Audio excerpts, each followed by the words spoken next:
Okay, we're happy to do this Google Hangout with Stephen LeClair, who is the province of Ontario's first financial accountability officer. I'm Steve Paikin in my office here at Yonge and Eglinton at TVO, and obviously there's a report of some significance that's just been released, so we wanted to get Stephen LeClair up and out there as quickly as possible to find out more about this Hydro One study.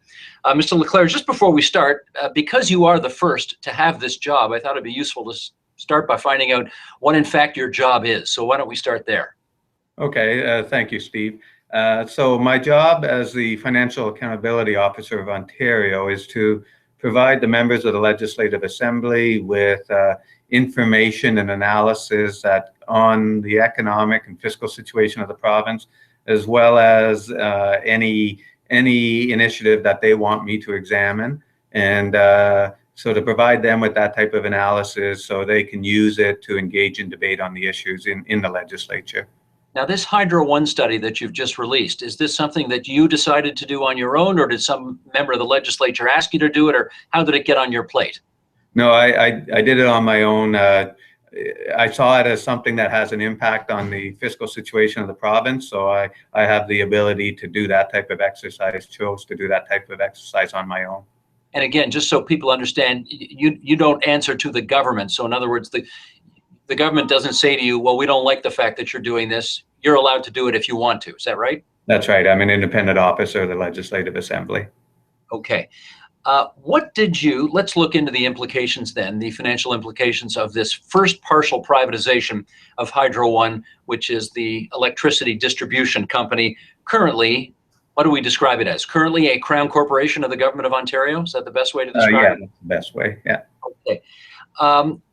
They want to sell a first tranche of 15% to the markets. What have you estimated that would bring back to the Treasury in return?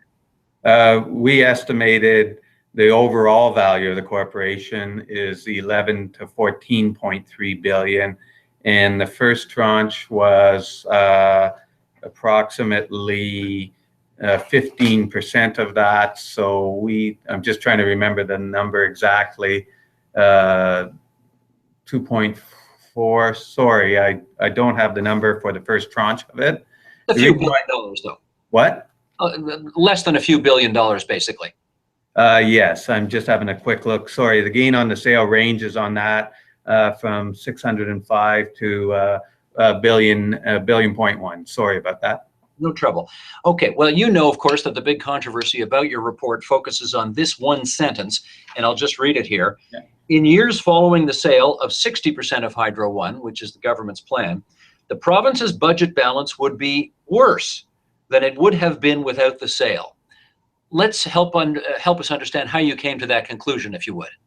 Okay, so when we take the market value for it and we examined what the impact would be for the sale of it, and in the first year of the impact, the province would receive not only the gain from the sale of investment of that 15%, but they would also receive a one-time improvement in their tax assets, which is a gain for the province on their balance sheet. And so those are the main factors that contribute to an initial first year positive impact on the fiscal situation of the province. And then over the remaining future years, they start to lose a greater portion of the income of Hydro One. First year, they'd lose 15% of what they would normally get as income. And after the complete sale of it, it'd be down. They'd only receive 40% of Hydro One's income.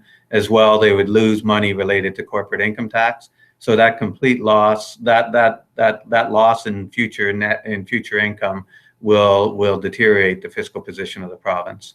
Let me quote another part of your report as well, though, because you do say the province has determined that the specific estimates of the fiscal impact of the sale that are included in its budget projections are a cabinet record and has chosen not to disclose them. Without knowing what is included in the budget projections, it's not possible for us to offer a definitive opinion on whether the partial sale of Hydro One would help the province to achieve a balanced budget or a surplus in 2017-18. Now, doesn't that suggest that whatever conclusion you have come to about the partial privatization of Hydro One, you really can't be definitive about it? We can be definitive to the extent that we can in terms of the variation in what our market value is. We can be definitive in that that it will be the growth in the first year and then deterioration in subsequent years, as well as the numbers that we have. What we can't be definitive about is in 17-18 in particular. Our analysis shows that in all but one scenario, the situation will be worse off, but we don't know what they built into it. Did they build in the same numbers that we're building in, or did they? We're not sure, but we do know they'll be worse off than if they had not undertaken this sale. The Premier and the Finance Minister have both said that one of the things that your report could not have taken into account is the improved economic picture of the province of Ontario because of the reduced debt and deficit, some of which is a result of the sale of Hydro One. And in addition, an improved economic landscape because we'll have that much more infrastructure and things will be economically better as a result. Is that a fair observation on their part? No, we saw the choice here as one of a financing of how they finance infrastructure. They can either borrow to finance infrastructure, or they can sell an asset to finance infrastructure. The bottom line is we've assumed that the infrastructure would take place. The province has been clear that they have a $130 billion infrastructure plan. We've assumed that that will take place. So no matter whether you finance it through borrowing or financing it through the sale of this asset, you will get those economic benefits. So under both scenarios, those would be added in. And so they, when you're doing our comparison, the numbers wouldn't change for us because we're looking at what would happen in terms of offsetting the amount of borrowing that they would have to do. Okay, let me follow up on a taxes question or a tax issue that you raised a second ago. Because Hydro One currently is a Crown corporation, does it pay any corporate taxes? No, they pay what's referred to as payment in lieu of taxes, and those are both so the province estimates an amount to be paid that would be equivalent to what a corporation would pay for both provincial and federal taxes. So when it becomes a partially privatized entity, once 60% of it is owned by the private sector or in the markets, presumably at that point it will actually start to pay corporate taxes. Is that right? Yes, they will start to pay corporate taxes, but they will pay federal tax to the federal government, and they'll pay provincial tax to the provincial government. So the provincial government won't receive the federal part. Now, also with the sale, with the revaluation of the assets that are required at the time of the sale, that creates an increased value in the assets of the utility. And so therefore, it's an increased pool from which to claim depreciation against. And both our report as well as the Clark report indicated that will mean that they won't be paying taxes for some years out. Okay, so I guess where I was going was I want to make sure I understand. Did you take corporate tax revenue that a partially privatized Hydro One will pay in the future into your calculations in making your ultimate recommendation? Yes, we did. You did. Okay. You've done the report. You've come to your conclusions. Do you go so far as to say, however, the government shouldn't do this? No, we don't go that far. One of the distinctions of my office and with the Auditor General, because a lot of people are used to how the Auditor General functions, and she puts out recommendations as to what the government should do or shouldn't do. For my office is to provide the members of the legislature with information that can then allow the debate, the discussion to happen. And it's the members of the Legislative Assembly who are the ones who get to decide whether something should or shouldn't happen. Of course, the Finance Minister and the Premier have both said, thank you for the information, but we're going ahead anyway with this sale. Yeah. Is that okay with you? That's their prerogative, yes. Do you have a view on whether that's a good thing for them to be still pursuing? No, as I mentioned, that's not my role, is to weigh in on whether something should be pursued or not. It's to provide the information and let the members of the legislature have that debate. I get that, but do you want to weigh in here? No, I don't want to weigh in here. Offering you the chance if you wanted to. No, thank you. Obviously, as a servant of the legislature, you don't respond to as you pointed out, to the government, but rather to all the parties that are represented in there. Having said that, you're not a politician, but you're certainly in politics, and you have handed a hand grenade, if you like, to the opposition parties in their criticism of the government. Does that concern you at all? No, it's this. We knew that this was going to be a difficult report to prepare when we first started undertaking it. We knew that any report I come out with will be used in different ways by the different parties for whatever the choice they want to. That's going to be a nature of my office. I understand that. That's why I think it's important for me to put out the information, fact-based information, and not start to weigh in with my opinion. Okay, given that this is your first report, I'm going to ask what are probably a couple of odd questions here, but you and I have not met before or talked before, so humor me for a second. Yeah.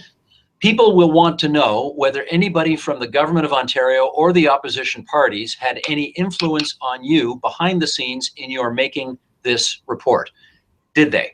No, they did not have any influence. When we were developing the report, because the public service has a vast amount of knowledge within it, and I respect what the public service brings to the table. As we were developing the report, we did consult experts outside of government, as well as we did talk with people within the public sector, within the public service, on how we were proceeding with this. They gave our advice, but at the end of the day, or their advice, but at the end of the day, it was my decision as to how to use that advice. Okay. We should also point out that your office is sort of modeled on the federal Chief Accountability Officer, what do they call them? Parliamentary Budget Officer, which the Harper government brought in near the beginning of its term, almost 10 years ago. And to the best of my knowledge, I can't recall any of the reports that Kevin Page, who was then the Parliamentary Budget Officer, or his successor, I can't recall any reports that leaked. This was your first report, and it leaked out ahead of time. Do you know how that happened? No, I don't. Are you investigating it? No, I'm not. I'm disappointed that it happened, and that's an issue if the members of Parliament want to take it up. For my purpose, this is hopefully the start of a long endeavor to serve the members of Parliament and the public. I am willing to accept what happened and moved on, change my operating procedures to some degree, but this is only going to work if I have some trust in some people moving forward. And I'm disappointed it happened, but to start to try to figure out everything and go hunting for people, I don't think that'll help my long-term operations. Somebody abused your trust here, though, right? Yes, they did. And but you're going to let it go. I am. I'm going to let it go, but I'm not. But I still will put in place procedures to try to prevent it from happening again. And I think I know what the answer to this is, but I'm going to ask it anyway for the record. You're satisfied nobody in your office leaked the report? Yes, I am. Okay. Just finally, Mr. LeClair, you are, as we said off the top, the first ever financial accountability officer in the province of Ontario. So in some respects, what you are doing, the cases you take on, the cases you don't take on, could set important precedents for your office for decades to come. And I just wonder, as a kind of a personal question to end off here with, do you feel the weight of that as you do your job? Yes, I do. I took this job because I'm a big believer in parliamentary institutions and the functions of Parliament. And it was it's a huge honor for me to be selected as the first officer in this position. And I recognize that the work that I do today will influence the work that I do tomorrow, and also the perception of this office.